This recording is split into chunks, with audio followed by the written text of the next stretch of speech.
Hello everyone. Today I'm going to talk about the most common mistakes people make when trying to lose weight. First, it's important to set realistic expectations. Your body is unique and your weight loss goals should be too. Don't set yourself up for failure by trying to lose too much too quickly. Second, don't be fooled by low-fat or diet food labels.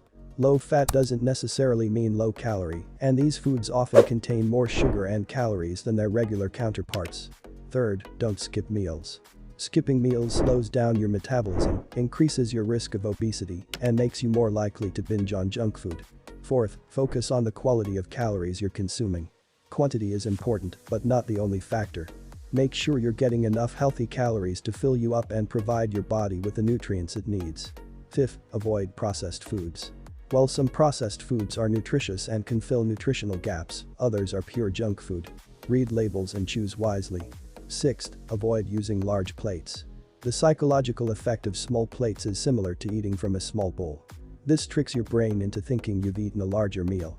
And finally, avoid snacking. Snacking can be a healthy habit, but if you do it too often while trying to lose weight, it can sabotage your efforts. These are just a few of the most common mistakes people make when trying to lose weight. Set realistic expectations, avoid processed foods, and use small plates, and you'll be well on your way to success. Thanks for watching.